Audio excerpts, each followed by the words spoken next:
高压氧会馆成立于民国101年10月，是由高阳生帝国是成立全国唯一的以高压氧来作为养生的一个会馆。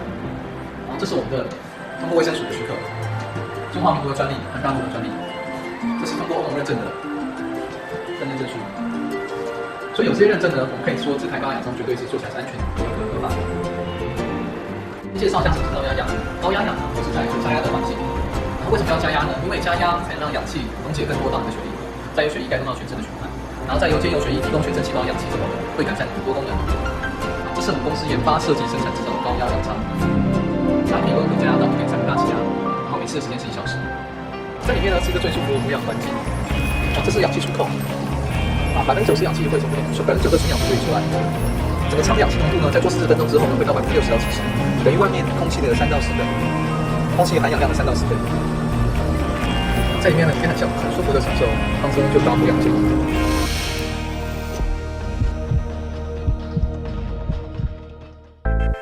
Derrière ces hublots, des patients en cours de traitement dans le seul caisson hyperbare multichambre de Suisse.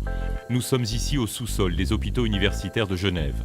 Ce caisson hyperbare est un lieu de soins qui visuellement ressemble à un bathyscaphe, mais qui pour les oreilles des patients s'apparente à un vol en avion sans turbulence. C'est une chambre qu'on va fermer de façon hermétique, on va augmenter la pression, un petit peu à l'instar de ce qui se passe dans un avion. Et puis la seule chose que le patient va ressentir, c'est une petite gêne dans les oreilles. Il va falloir par un geste simple souffler dans son nez, nez pincé, c'est la manœuvre de Valsalva, comme on fait dans un avion, ou mâcher un chewing-gum, avaler de l'eau, avaler sa salive, pour essayer d'équilibrer les oreilles. Donc on va lui expliquer ce fonctionnement. L'oxygène hyperbare a deux grandes fonctions. Une première qui est une fonction sur la pression et le volume des gaz, c'est ce qu'on appelle l'effet pression. Et puis le deuxième effet qui est l'effet oxygène, puisqu'on utilise de l'oxygène sous pression, qui est réellement le médicament qu'on utilise ici. Pour une même inspiration, vous allez multiplier par 20 la quantité de molécules d'oxygène que vous allez respirer. Pour beaucoup, seuls les patients victimes d'accidents de plongée doivent bénéficier en urgence d'un traitement hyperbare. Mais la réalité est tout autre.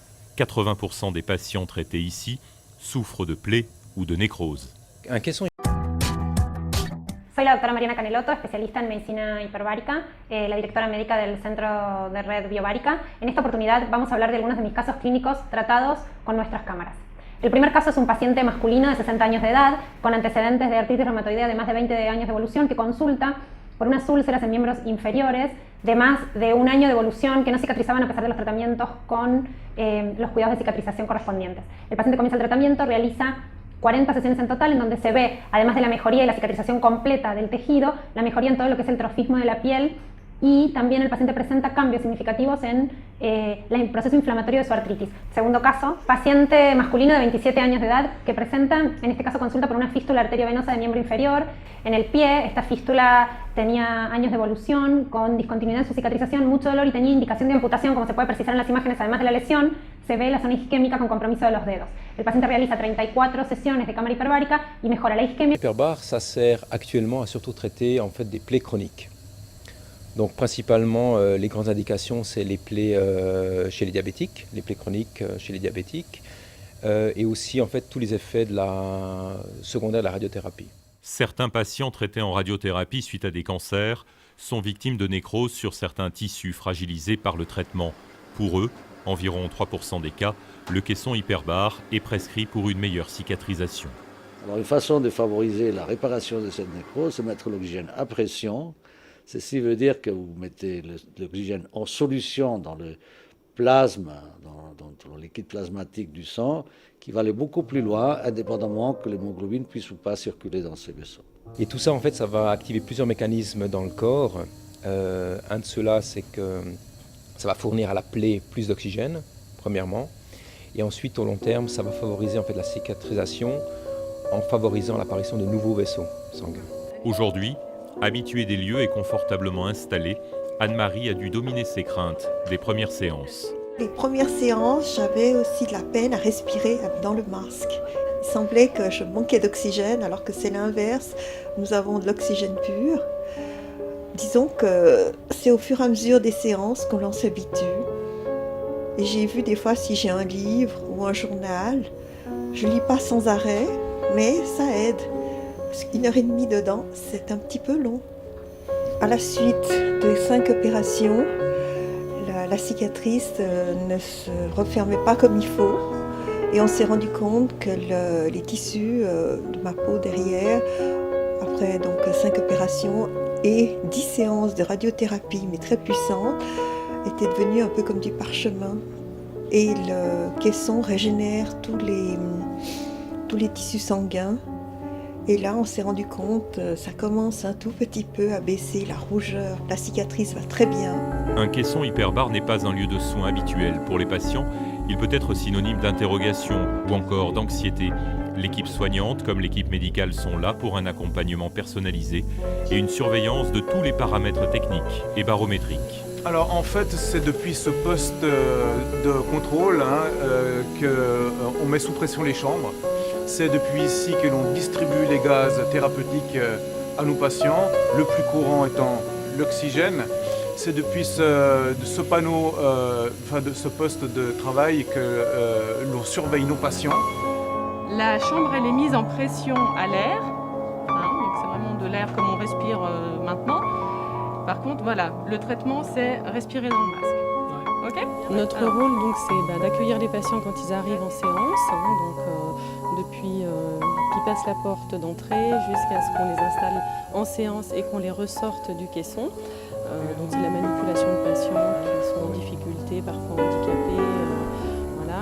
Après, on fait aussi des pansements sur certains, en accord avec certains services, on fait des pansements des plaies chroniques. Et puis après, on gère tout l'agenda des rendez-vous pour les séances. Jean-Paul suit aujourd'hui sa 9e séance en caisson hyperbare. Au total, il va venir 3 fois par semaine pendant 3 mois, un traitement qui fait suite à un cancer de la prostate. Alors j'ai eu un cancer de la prostate, je vais enlever le masque. C'est mieux pour parler. J'ai eu un cancer de la prostate en 2008 et suite à ça, j'ai fait des hémorragies. Et donc, depuis, on m'a proposé ça pour améliorer ce problème-là. Alors j'arrive, je me mets en condition, on enlève les chaussures, tout ce qui est métal, portable, enfin tout ce genre de choses. Ensuite je viens, je m'assois, bon, je dis bonjour bien sûr, et une fois que je suis assis, on ferme les portes et on commence à descendre à 15 mètres, comme si on était dans l'eau en fait. On descend à 15 mètres, puis il y a la pression. Donc une fois qu'on est à 15 mètres, là à ce moment-là on met le masque et on commence à respirer, on respire pendant à peu près 1 heure. 1 heure, ouais ça fait à peu près 1 heure. Puis, et puis après il a remonté pendant aussi 15 minutes. Centre référent en Suisse, les HUG sont aussi au cœur d'un partenariat avec le centre hospitalier Alpes-Léman et les hôpitaux du Mont-Blanc. Recherche, formation, suivi, la médecine hyperbare est encore au début de son déploiement. Son objectif, élargir son spectre et améliorer son efficacité. On a un certain nombre de choses à découvrir sur l'oxygène, comment fonctionne véritablement l'oxygène. Il y a un certain nombre de médecins qui y travaillent ou de scientifiques qui y travaillent. On a un certain nombre de données qu'on connaît sur la cicatrisation, sur l'augmentation des facteurs de cicatrisation, sur l'amélioration de la microvascularisation de ces lésions. Mais je pense qu'il y a encore un certain nombre de choses. Donc, il faut qu'on continue à travailler de façon européenne, voire internationale, pour voir s'il y aura une efficacité ou pas.